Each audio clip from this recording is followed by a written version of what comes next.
This is BS on Broadcasting.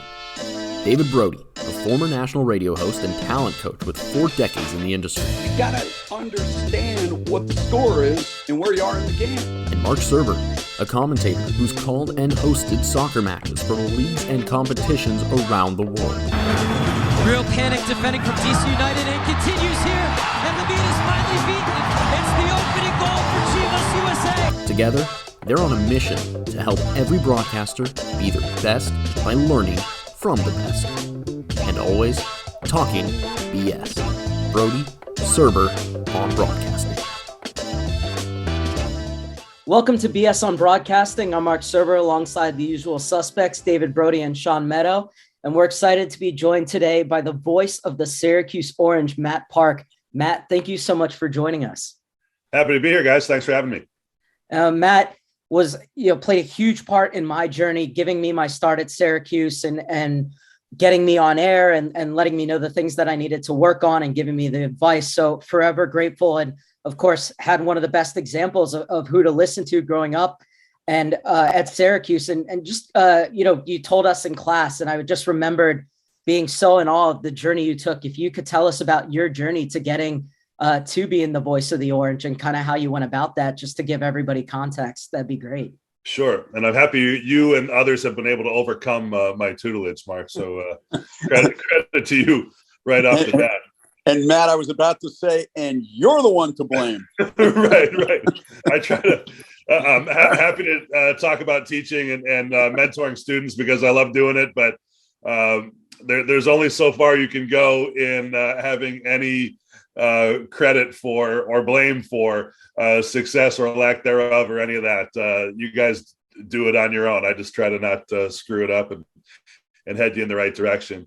For me, teaching is an important part of giving back. My father was a middle school and high school teacher for a long time, and that's kind of my tip of the cap a little bit. We've all been helped one way or another to get to where we are, and so if I can lend a hand or help somebody with a job or point out a trick of the trade or something like that along the way, I'm happy to do it. And that's a big part of what goes on here in my job description now.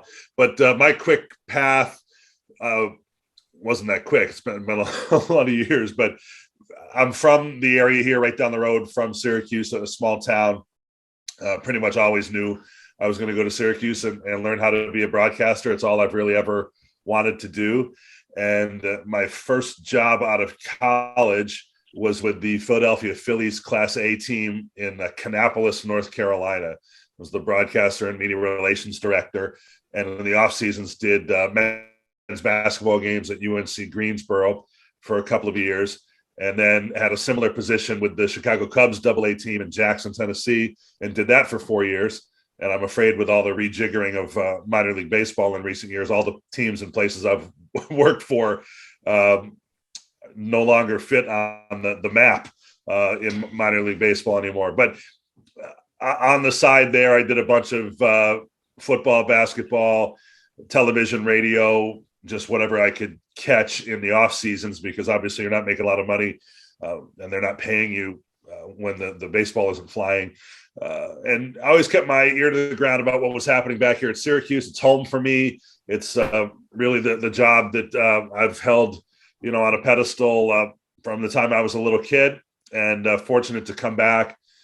Really is just the number 2 person to start in the fall of 2002. I was a sideline reporter in football and the pre and post game host, football, basketball, and the analyst in basketball, lacrosse play-by-play, a bunch of odds and ends there. And did that for 2 seasons, including that first year back was Syracuse's national championship year with Carmelo Anthony and Jerry McNamara and company. And then after a couple of years, the partner that I worked with at the time, Mark Johnson, moved on to a similar position at Colorado, which he still holds. And I've held this position ever since. And so just try to do the best job we can and pick up little things here and there. And I think over time, have been fortunate enough to do a little bit of everything. I've done a ton of baseball in addition to the football and basketball stuff here. I did, probably 20 games a year in Rochester for a decade and a bunch of different things like that. So just try to catch what we can along the way and have fun with it. And one of the questions I always have, especially for baseball announcers, and when you're in the minor leagues and you're doubling up as the media relations person as well, is how do you deal with all the prep and all the different data that you can use and all the stats? I mean, it seems like in baseball now, they can tell you a person's batting average when their left shoe is untied. And how do you deal with those quick turnarounds and making sure that you get all that information and get your charts updated on such short time? Yeah, well, I think there's a lot of stuff in that question, and I will fully acknowledge that it's different now in 2022 than in the bulk of when I was doing baseball every day. And I've done plenty, but my regular everyday full seasons were like 97 through 04, let's say, and have only done kind of fill-in work here and there since then. Different world. I think one of the things we could talk about in terms of broadcasting style and all that, your job is to put all that into context. Just because there are reams and reams of information doesn't mean any of it is relevant or that the listener can digest all of that. And that's not necessarily the job. Your job is to enhance their enjoyment of the game and the product. Certainly in minor league baseball, why do they have radio broadcasts? It's so the team has the presence in the city. And so you know when the games are, and you promote ticket sales and get them to come out and try to build some sort of connection. Nobody in small town USA is really losing any sleep over what the third baseman is hitting with runners in scoring position and a left-handed pitcher on the mound. And yeah, I'm sure you can click a couple of buttons and find that information now, but it's just not important, generally speaking. Now, he has 500 at-bats in a season, and there might be one time when it makes sense to get into that type of stuff. And so that's all. I think that's partly what they pay us for, is to figure that stuff out when it matters and when it doesn't. I think maybe more to the point of what you're asking about is, how do you focus on the broadcast when you've got a million other things to do?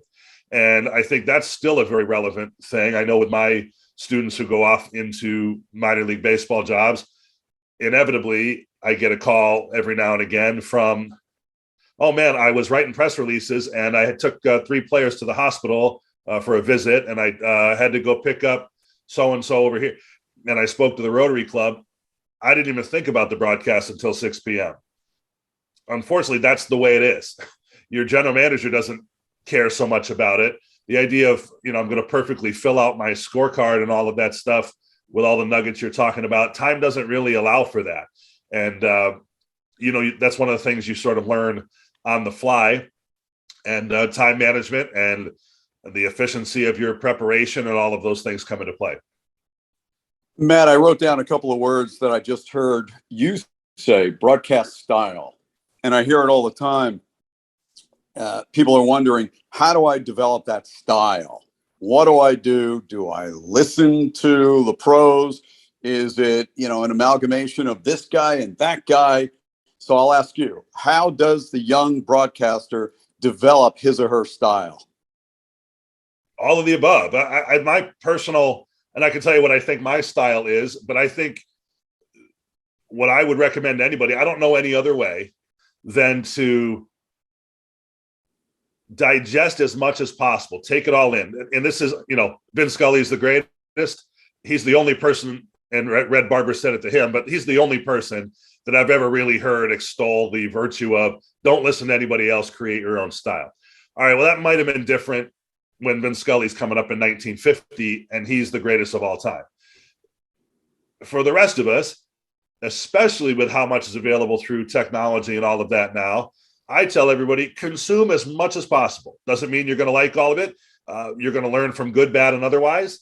You can learn from people that are just beginning because they make some of the same mistakes you do. You can learn from the legends and the top of their craft. You can read the path that every person took. You can listen to a podcast, including or about any person you can name. So there's so much out there.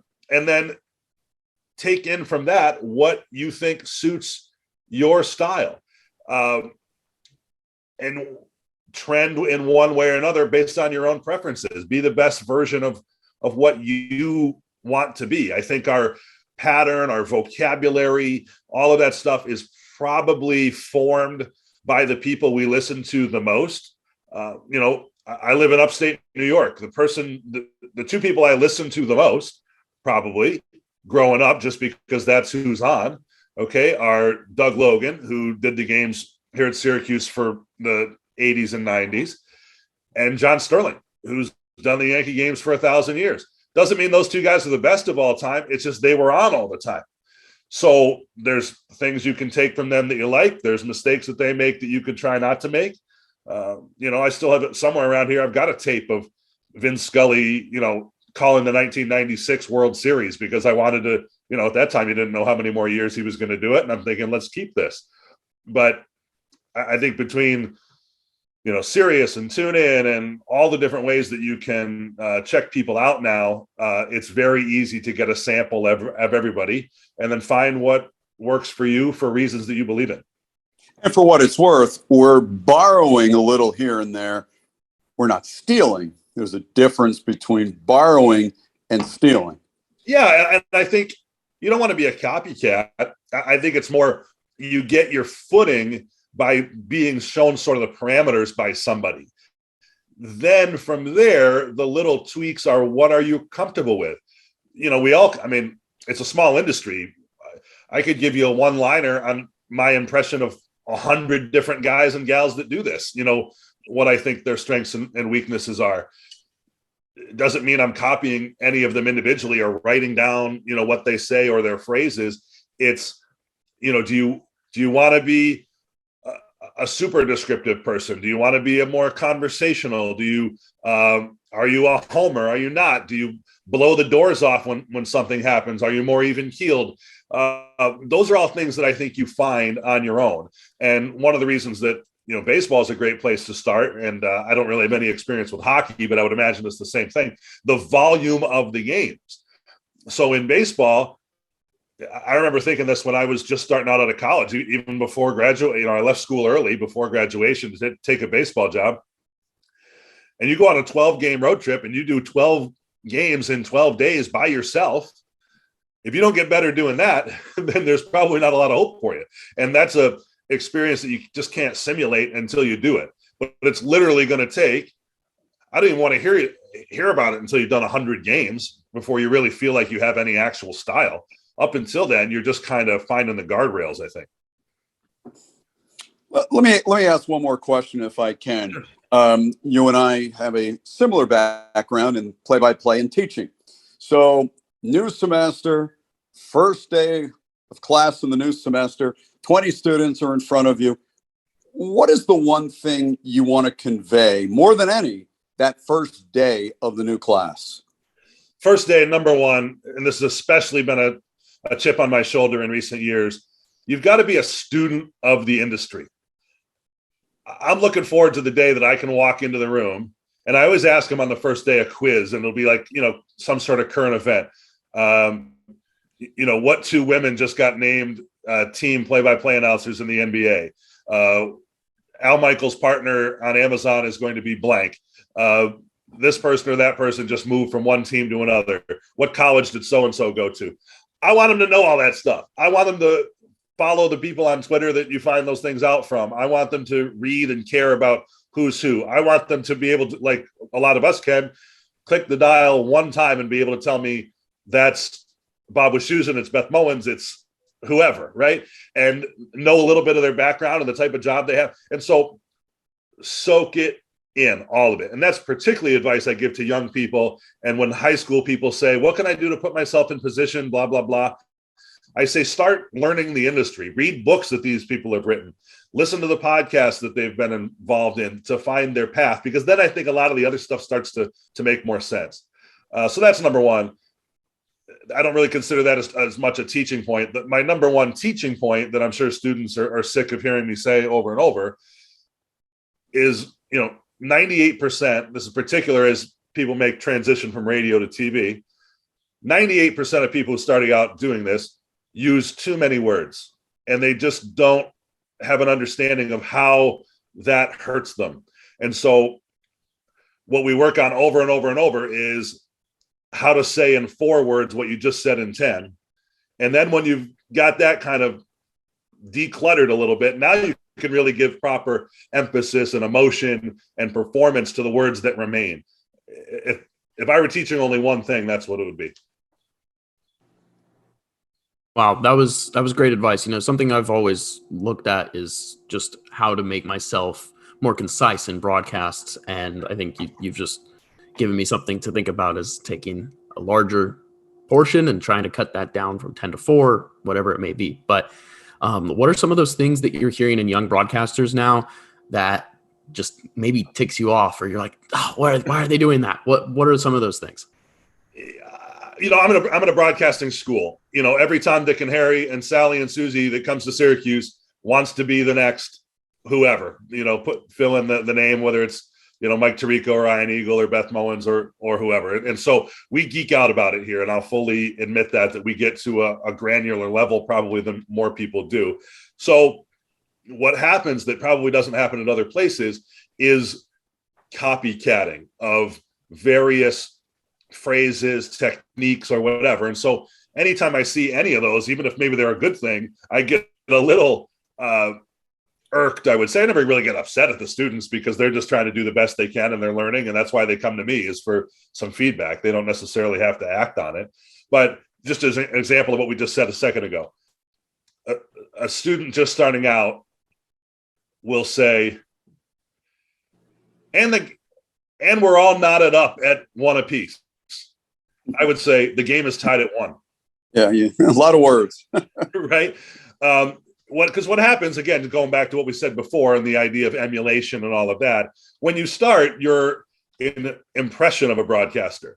And hopefully over time, you learn your own do's and don'ts and style and feel, and develop a stronger footing where now you're kind of making those decisions. One of the things that makes play-by-play so much fun is it's constant, news judgment, right? So David, talking about teaching, your big J, elbow patch, academic type people in journalism schools, they look down on sports a little bit because they think it's not serious and you're not a journalist. Okay. But what it does is it play-by-play constantly is asking you, what is the most important, relevant, newsworthy thing right now? And so you're doing that for 3 hours straight. And it builds, I think, those skills of figuring out what's important and interesting and of worth to the audience. So I hope that answers your question there. But I think, common that the students will do is just sort of, I don't know, monkey see, monkey do. You want them to have a reason for whatever it was that they did or said. So that's kind of where I just try to challenge them. Why did you say this when you could have said that? And just think about it a little bit. And once you maybe have an answer and a justification for where you're going, then you believe in it. And now you're a stronger performer when it's something you really know and believe in than if you're faking it. That's a really interesting concept, because one of the things they tell you in the business, just because you never know when you're going to get your shots and kind of like what the gigs are, and they can be few and far between, is say yes to everything and then kind of figure it out, right? Figure out how to do it. And so I guess my question is, and you were talking about how you had gone, from baseball and doing different sports and to doing lacrosse. And so you're doing one sport, and then all of a sudden somebody gives you the opportunity to do another sport.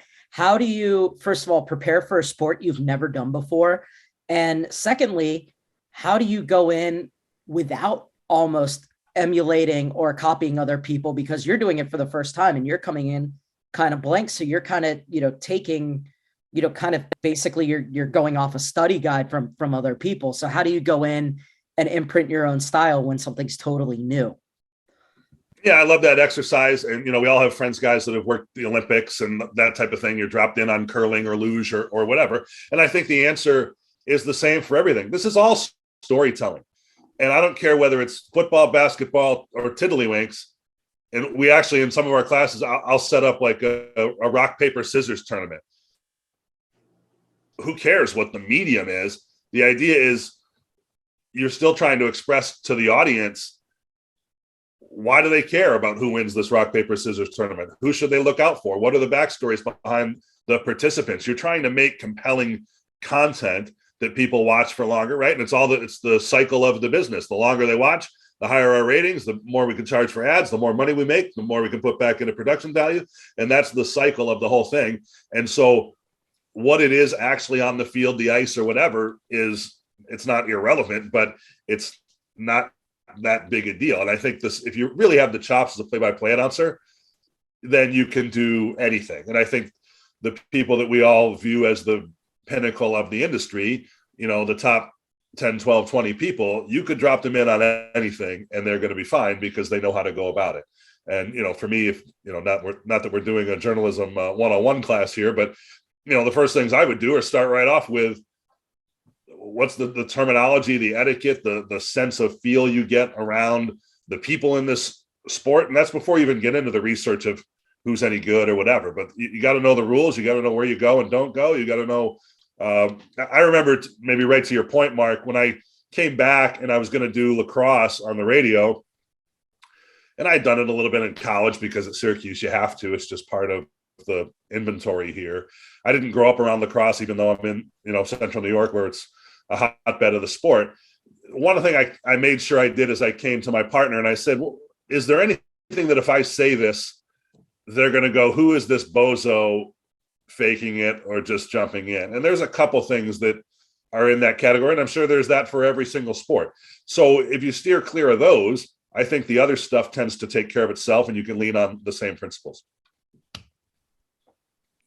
Please tell me you've had your class actually broadcast Tiddlywinks.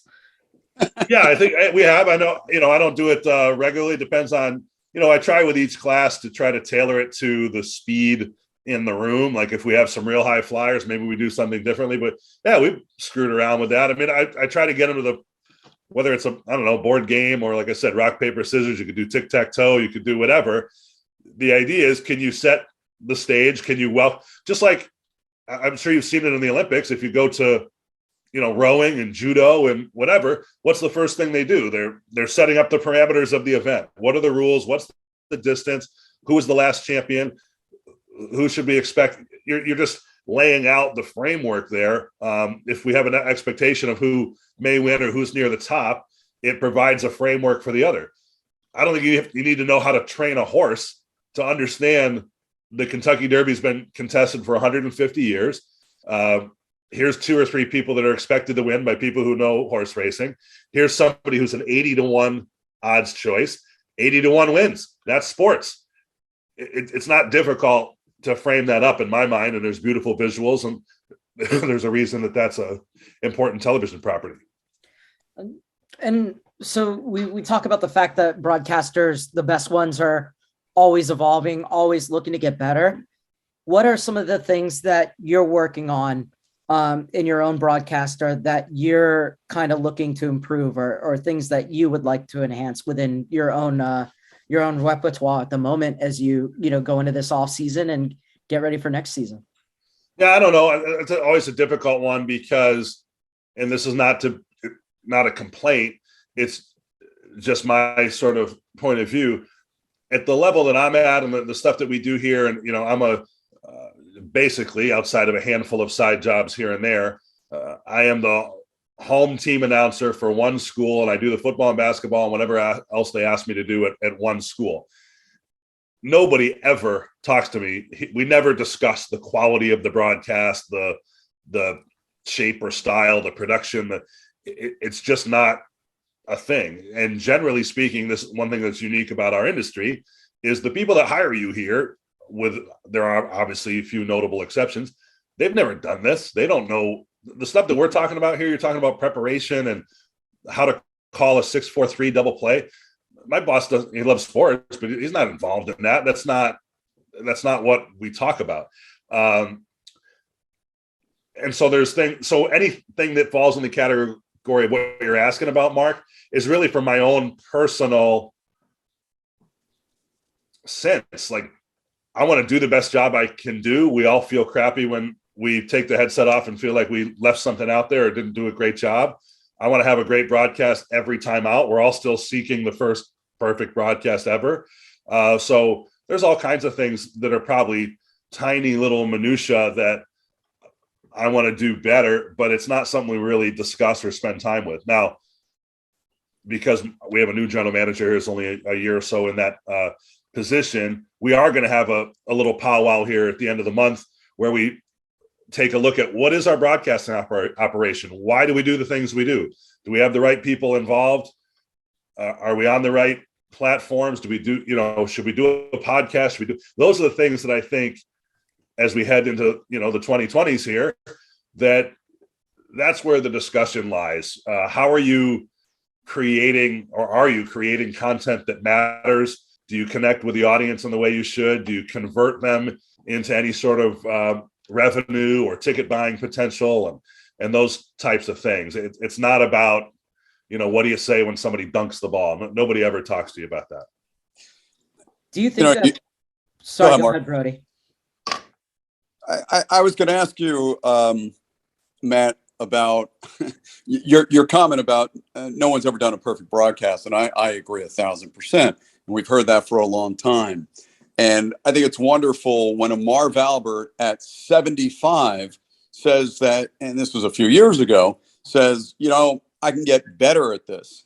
It amazes me, and I don't know how often people say this to you, but it amazes me how many 20-something-year-olds, 25, let's say, will say to me, so do you think I could get any better at this?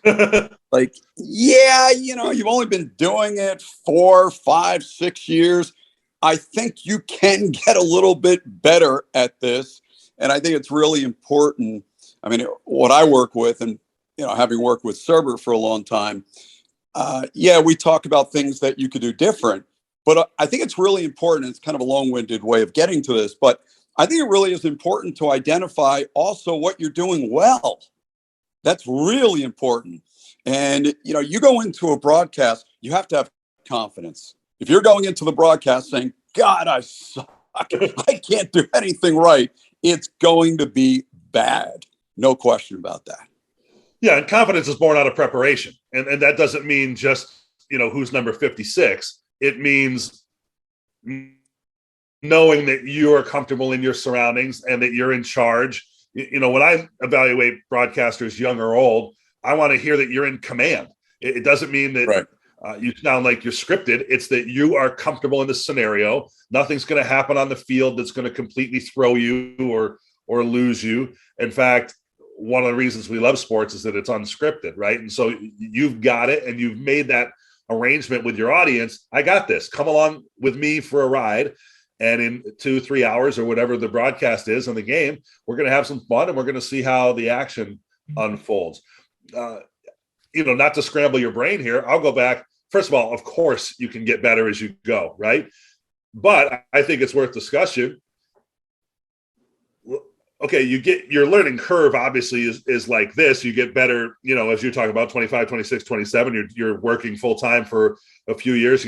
Well, then it has to, by definition, even out. You're not getting exponentially better in your 40s, 50s, 60s, whatever, doing this. But who says you need to get better, right?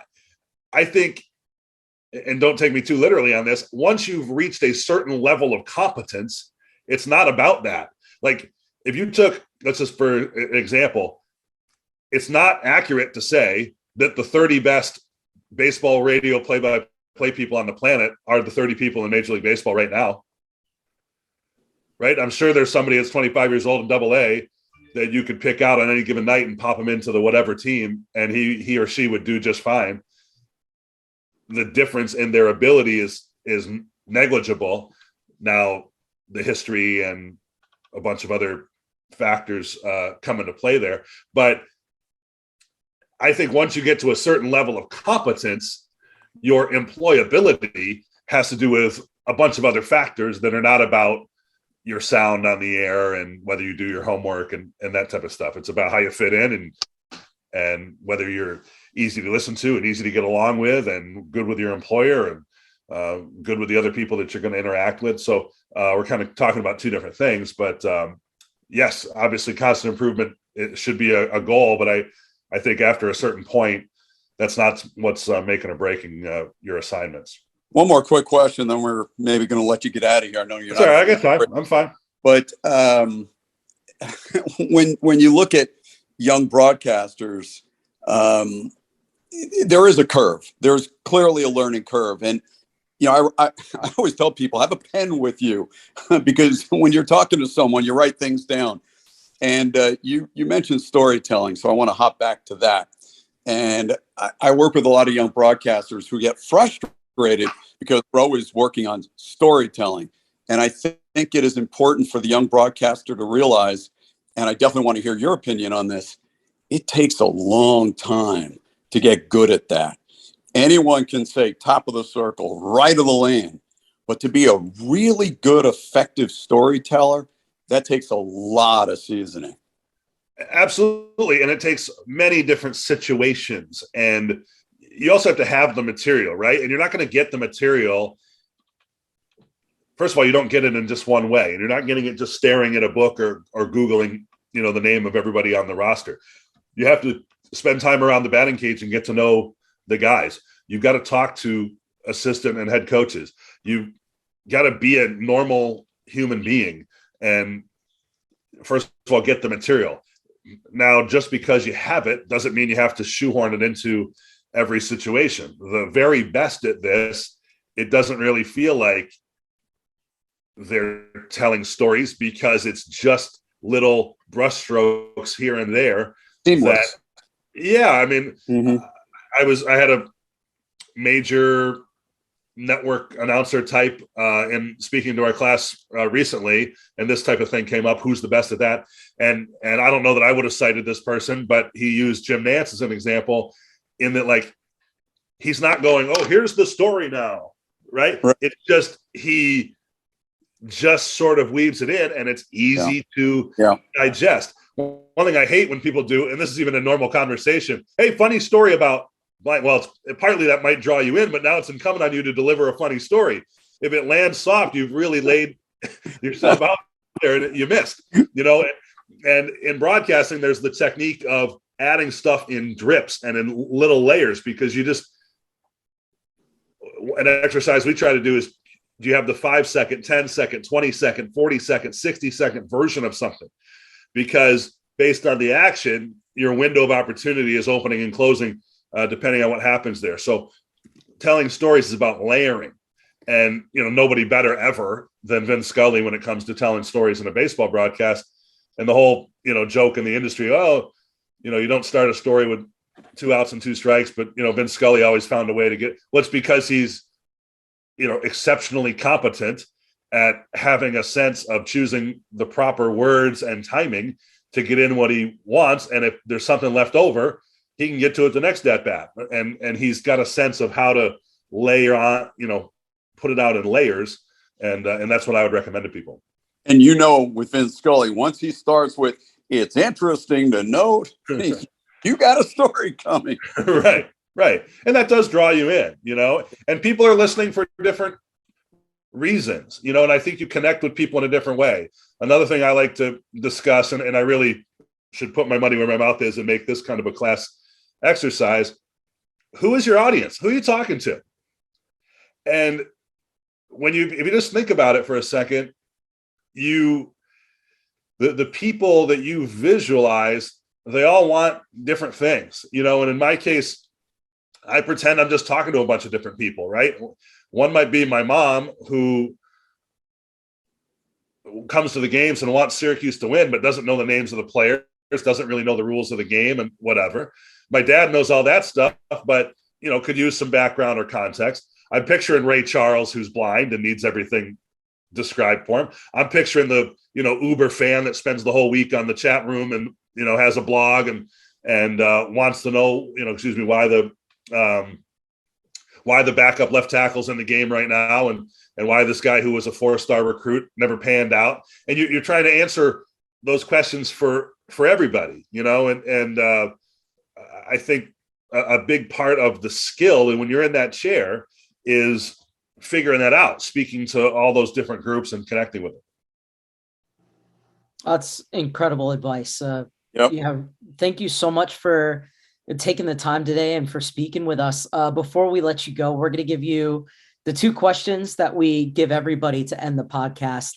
And the first one is kind of just with, going back to what, somebody comes up to you and says, I want to be a broadcaster. And obviously you told us a little bit about that as teaching at Syracuse, but what is one thing that you feel that, people these days, the kids these days who are coming in wanting to learn how to broadcast are not being told that they need to be told?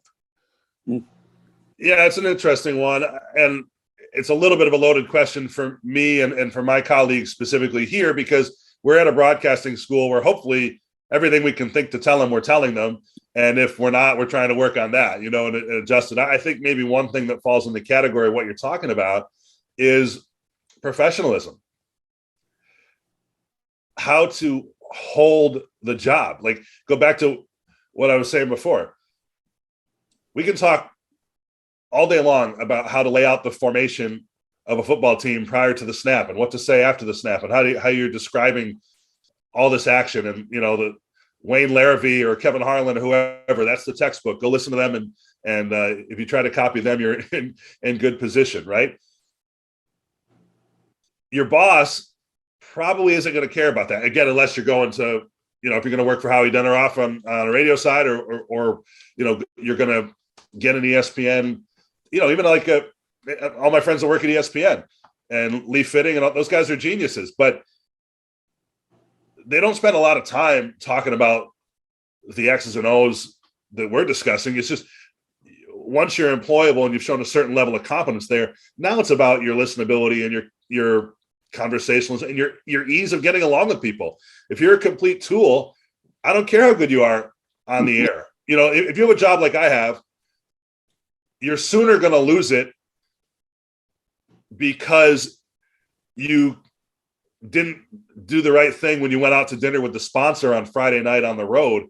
You're not getting fired because you couldn't identify who made the tackle on 3rd and 6, right? And so I think that's an important thing to point out. And so when I say professionalism, it's like, and we all have to learn this when we first go out there.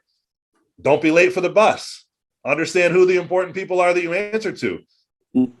Go back to what I was saying about who's listening, who you're speaking to in your audience. Well, partly it's sponsors, partly it's the next potential ticket buyer, partly it's, whoever your stakeholders are. And so it's identifying that type of thing, I think is really important. When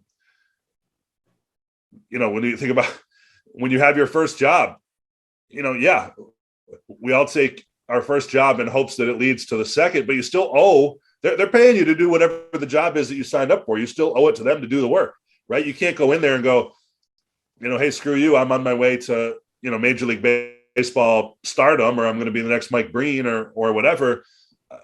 You got to do the job at the minor league market 200 spot that you started out at. So hopefully we don't really have to spend a lot of time educating people on that, but I think that's part of it. Again, here, broadcasting school, the people who want to be like local TV people, they start out in Helena, Montana, and God bless them. What I hate to hear from those kids is, oh, I'm only going to be here 6 weeks and I got to get out of my contract. And, Ken and Mary, the, 6:00 news team, I can't stand them. Well, Ken and Mary are the talk of the town in Helena, Montana. They've had that show for 15 years as a partnership and they love it. And they're a big deal and they've dedicated their career to it. Have respect to that, and so those are the types of things that make me cringe when they occasionally pop up. Yeah. I always kind of went by the philosophy that nothing's too cheap. Right. And if I can't nail a high school game, well, why should I step up? How should I be ready to step up for the next level? That it's not just a flip that you can just switch.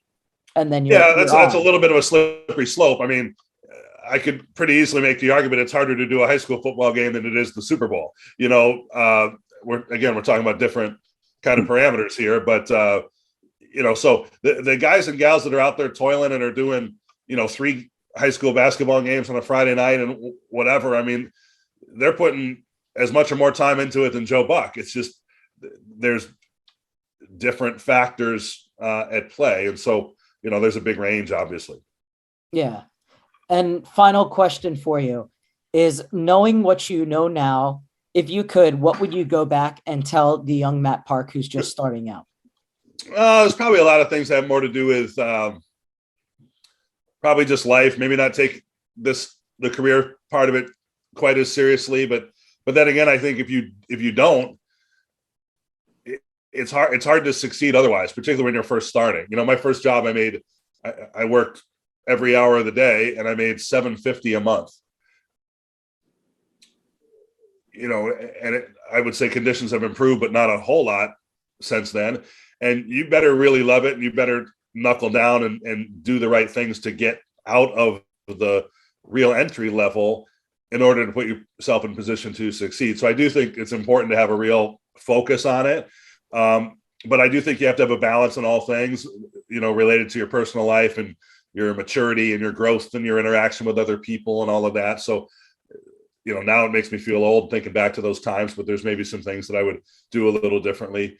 Career-wise, I think one thing that I've noticed with the current students, that they're much more than we were back in my day. They're just more aggressive. For better or for worse, they have in their mind, the path that they're going to go on. And the thing that I've never really done is I've never really walked up to somebody and said, hey, I want this job or that job, and I want more work. And I've just never aggressively pursued, outside of the first couple, let's say. But after that, my whole time here, I've not applied for another job. And the thing I would maybe say to myself back starting at that time is, look, nobody's going to come find you just because you think you're good, or, and offer you the Yankees TV job or whatever. This is not going to work that way.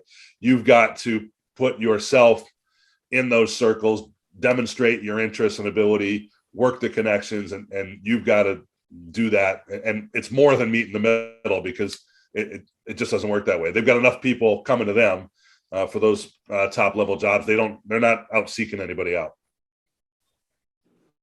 Perfect. Well, Matt, thank you so much for taking the time and for speaking with us. And it's just great to get to talk to you again. Happy to do it, guys. Happy for you, Mark. And if I can help in any way, let me know. Okay. Well, thank you. And thank you to everybody for tuning in. Until next time, we'll see you here at BS on Broadcasting.